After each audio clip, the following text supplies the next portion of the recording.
ప్రపంచవ్యాప్తంగా లక్షలాది మంది పిల్లల జీవితాలను నాశనం చేసిన పోలియో వ్యాధి ఆ తర్వాత టీకాల ద్వారా చాలా వరకు నియంత్రణలోకి వచ్చింది. కానీ ఇటీవలి కొన్ని దేశాల్లో కేసులు నమోదు కావడం ఆందోళన కలిగిస్తోంది. ప్రస్తుతం పపువా న్యూగినియాలో పోలియో కేసులు నమోదయ్యాయి. దీంతో ఇవి ఇతర దేశాలకు వ్యాప్తి చెందే అవకాశం ఉందా?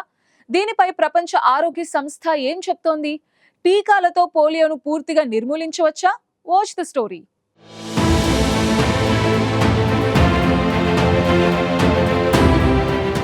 పోలియో కొన్నేళ్ల క్రితం వరకు ఈ పేరు చెప్తేనే ప్రపంచ దేశాలు గజగజా వణికేవి. 5 సంవత్సరాల కంటే తక్కువ వయసున్న పిల్లలు పోలియో వ్యాధి సోకేది. నీరు లేదా ఆహారం ద్వారా వ్యాపించే వైరస్ నాడీ వ్యవస్థను దెబ్బతీస్తుంది.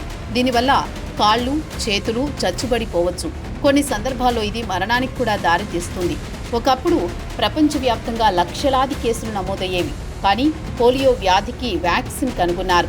ఈ వ్యాక్సిన్ల కారణంగా ప్రపంచవ్యాప్తంగా పోలియో వ్యాధి గణనీయంగా తగ్గింది. ప్రపంచ ఆరోగ్య సంస్థ గ్లోబల్ పోలియో ఎరాడికేషన్ ఇనిషియేటివ్ ప్రకారం పోలియో ప్రస్తుతం చాలా తక్కువ ప్రాంతాలకు పరిమితమైంది. 1988లో సుమారు 3,50,000 కేసులు నమోదవగా 2018 నాటికి కేవలం 33 కేసులకు తగ్గింది. అయితే ఇప్పటికీ కొన్ని దేశాల్లో పోలియో కేసులు నమోదు కావడం ఆందోళన కలిగిస్తోంది. ప్రస్తుతం ఆఫ్ఘనిస్తాన్, పాకిస్తాన్, నైజీరియా వంటి దేశాల్లో స్థానికంగా పోలియో వైరస్ వ్యాప్తి కొనసాగుతోంది. ఇటీవల పపువా న్యూగినియాలో కూడా పోలియో కేసులు వెలుగు చూశాయి. దీంతో ప్రపంచ ఆరోగ్య సంస్థ ఆందోళన వ్యక్తం చేస్తోంది. తాజాగా పపువా న్యూగినియాలోని లాయ్ అనే తీర ప్రాంత నగరంలో ఓ చిన్నారికి పరీక్షలు నిర్వహించగా పోలియో వైరస్ నమూనాలు కనుగొనబడ్డాయి. దీంతో ప్రపంచ ఆరోగ్య సంస్థ ఈ ప్రాంతంలో పోలియో విజృంభణ ప్రమాదం ఉందని ప్రకటించింది. ఈ పరిస్థితిని నియంత్రించడానికి తక్షణ వ్యాక్సినేషన్ను ప్రారంభించాలని ప్రపంచ ఆరోగ్య సంస్థ సూచించింది. పపువా న్యూగినియాలో వ్యాక్సినేషన్ తక్కువగా ఉండడం, ఆరోగ్య సౌకర్యాలు సరిగా లేకపోవడం వంటి కారణాల వల్ల ఈ వైరస్ వ్యాప్తి చెందే అవకాశం ఉంది.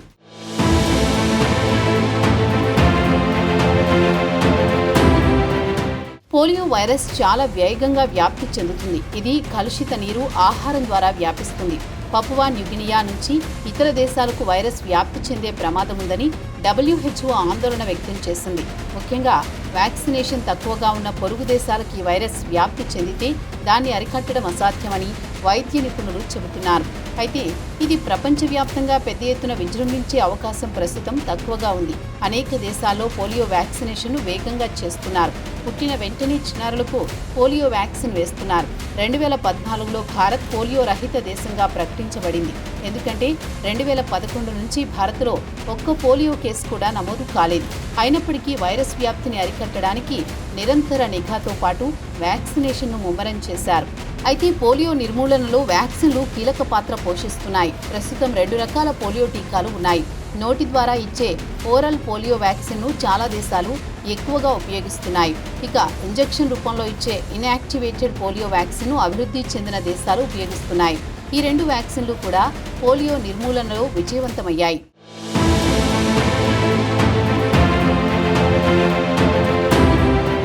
ఇక 2000 నాటికి చైనా, ఆస్ట్రేలియా సహా 36 పసిఫిక్ దేశాలు పోలియో రహిత దేశాలుగా ప్రకటించబడ్డాయి.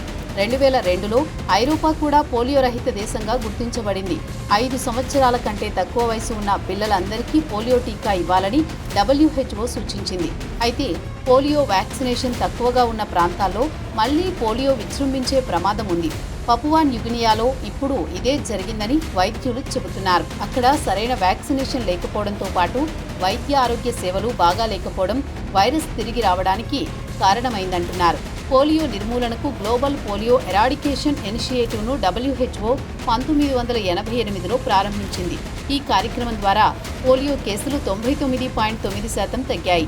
పపువా న్యూగినియాలో తాజా కేసుల గురించి WHO హెచ్చరించింది. తక్షణమే వ్యాక్సినేషన్ను ప్రారంభించడంతో పాటు పర్యావరణ నమూనాలను పరీక్షించడం, ఆరోగ్య సౌకర్యాలను మెరుగుపరచడం వంటి చర్యలు చేపట్టాలని సూచించింది.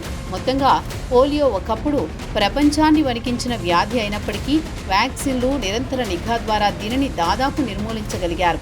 అయితే పపువా న్యూగినియా వంటి ప్రాంతాల్లో తాజా కేసులు ఇప్పుడు హెచ్చరికలా మారాయి.